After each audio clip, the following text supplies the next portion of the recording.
Hi hello അസ്സാം വലൈക്കും നമസ്കാരം. Welcome back to my YouTube channel. എല്ലാവർക്കും സുഖമാണെന്ന് വിചാരിക്കണം കേട്ടോ. എനിക്കും സുഖം തന്നെയാണ്. അപ്പോൾ ഇന്ന് അടിപൊളിയൊരു വീഡിയോ ആണ്. വീഡിയോ ഫുള്ളായും കാണണം. വീഡിയോ ഇഷ്ടപ്പെട്ടാൽ ലൈക്ക് ചെയ്യാനും ഷെയർ ചെയ്യാനും ഒന്നും മറന്നു പോകല്ലേ. ഫ്രണ്ട്സുകൾക്ക് ഷെയർ ചെയ്ത് സപ്പോർട്ട് ചെയ്യണം കേട്ടോ. അതുപോലെ നമ്മൾ ഇന്ന് പുട്ടാണ് ഉണ്ടാക്കുന്നത്. അപ്പോൾ എല്ലാവരും പറയും പോലെ പുട്ട് കഴിച്ചിട്ട് തള്ളൊന്നുമല്ല കേട്ടോ. അടിപൊളി ടേസ്റ്റോട് കൂടി തന്നെയാണ് നമ്മൾ ഈ പുട്ട് റെഡിയാക്കി എടുക്കുന്നത്.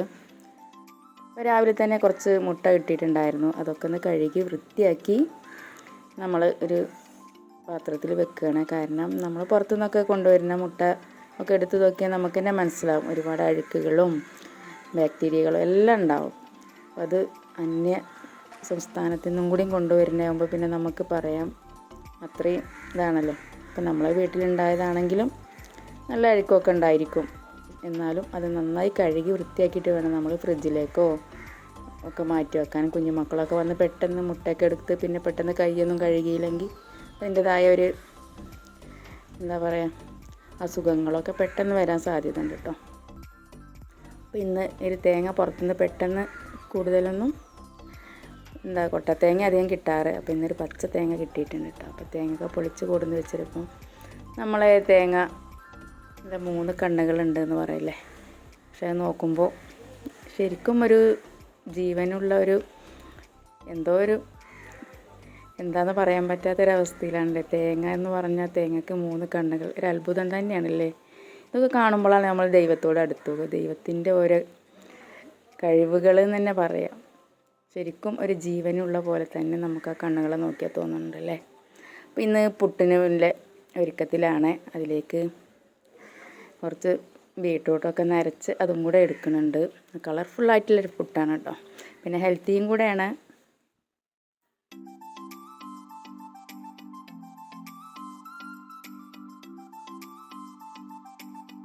അങ്ങനെ പുട്ടൊക്കെ നനച്ച് ശരിയാക്കി എടുത്തിട്ടുണ്ട്. അതിലേക്ക് ചെറിയൊരു ബീട്രൂട്ട് അരച്ചെടുത്തിട്ടുണ്ട്. കുറച്ച് മാറ്റി വെച്ച് അതും കൂടെ ഒന്ന് ശരിയാക്കി എടുക്കുന്നുണ്ട്. അപ്പോൾ കുട്ടികൾക്കൊക്കെ കാണുമ്പോൾ ഒരു സന്തോഷം തന്നെ ആയിരിക്കില്ലേ കളർഫുള്ളായിട്ടുള്ള പുട്ട് കാണുക എന്ന് പറയുമ്പോൾ.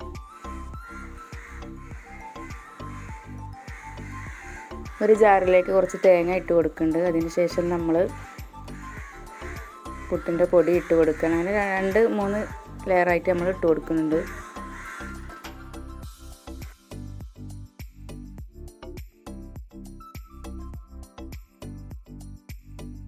അപ്പോൾ രാവിലെ തന്നെ കാക്കകളുടെ നല്ല തിരക്ക് ഇതിൽ കേൾക്കാം കേട്ടോ.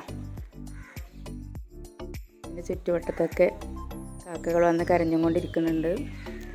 അങ്ങനെ ആദ്യത്തെ ട്രിപ്പ് നമ്മൾ പുട്ട് അടുപ്പത്ത് വെച്ചിട്ടുണ്ട്.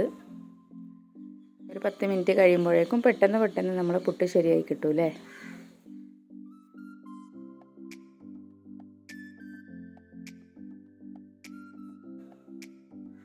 ഇതിലേക്ക് മുട്ടക്കറിയാണ് ഉണ്ടാക്കുന്നത്. അപ്പോൾ ഒരുപാട് അങ്ങ് ലെങ്തായി പോകും. അപ്പോൾ എല്ലാം കൂടെ ഒന്ന് കാണിക്കണില്ല.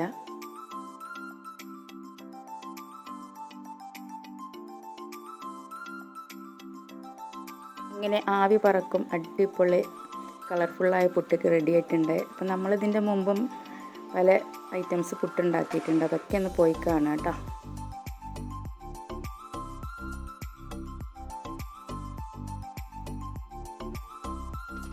അതിനുശേഷം കുട്ടികളെല്ലാവരും കൂടെ കുറച്ച് മാങ്ങ ഒന്ന് ചെത്തിയെടുക്കുന്നുണ്ട്. നമ്മൾ കുട്ടിക്കാലത്തൊക്കെ കഴിച്ചിരുന്ന പോലെ ഉപ്പും മുളകും വെളിച്ചെണ്ണയൊക്കെ ഒഴിച്ച് അടിപൊളിയാക്കി കഴിക്കാം. നല്ല ടേസ്റ്റാണ് കേട്ടോ. പിന്നെ ഇന്ന് കുറച്ച് ഉണക്കസ്രാവ് ഉണ്ടായിരുന്നു. അതൊന്ന് വെള്ളത്തിലിട്ട് വെക്കുന്നുണ്ട്. അതിന് ശേഷം നമ്മൾ കുറച്ച് മാങ്ങയും ചെമ്മീനും അടിപൊളിയായിട്ടുള്ള മാങ്ങ ചമ്മന്തിയും കൂടി ഉണ്ടാക്കിയെടുക്കുന്നുണ്ട്.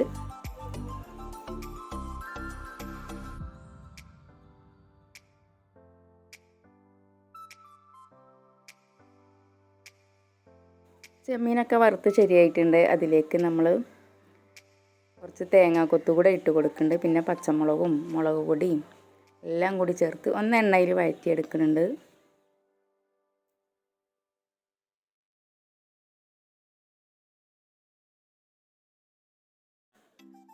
അങ്ങനെ ചമ്മന്തി ഒന്ന് പൊടിച്ചെടുത്തതിന് ശേഷം മാങ്ങയും കൂടെ ഇട്ട് കൊടുത്ത് അടിപൊളി ചമ്മന്തി ആയി കിട്ടിയിട്ടുണ്ട്. പിന്നെ നമ്മൾ ഇങ്ങനെ സ്രാവ് പൊരിച്ചെടുക്കുകയാണ്.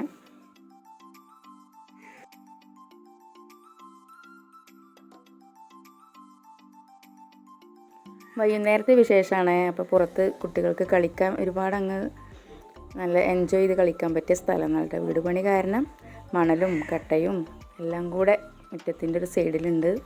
അപ്പോൾ നമ്മളെ ചെടികളൊക്കെ ഒരുവിധം നശിച്ച് പോയിട്ടുണ്ട്. ഇനി നമ്മൾ മഴയൊക്കെ പെയ്ത് വീടൊക്കെ പണി കഴിഞ്ഞാൽ ആദ്യത്തെ പോലെ തന്നെ ഉണ്ടാക്കിയെടുക്കാമെന്ന് ദൈവത്തിൻ്റെ അനുഗ്രഹം ഉണ്ടെങ്കിൽ ആ കളർഫുള്ളായിട്ടുള്ള നമ്മളെ പൂന്തോട്ടം ഉണ്ടാക്കിയെടുക്കണം. അപ്പോൾ കമറൂസ് ഗാർഡൻ എന്ന് പറഞ്ഞ ഗാർഡനൊന്നും ഇപ്പോൾ ഇല്ല, പകുതിയേ ഉള്ളൂ കേട്ടോ. അപ്പോൾ ചെടികളൊന്നും പോവാതെ നോക്കിയെടുക്കുന്നുണ്ട്. അപ്പോൾ കുട്ടികളൊക്കെ നല്ല കളിയിലാണ്, അവർ എൻജോയ് ചെയ്ത് കളിച്ചുകൊണ്ടിരിക്കുകയാണ്. വീഡിയോ ഇഷ്ടപ്പെട്ടെന്ന് വിചാരിക്കുന്നു. പുതിയൊരു വീഡിയോ കാണുമ്പോൾ എല്ലാവർക്കും എൻ്റെ സ്നേഹം നിറഞ്ഞ നമസ്കാരം.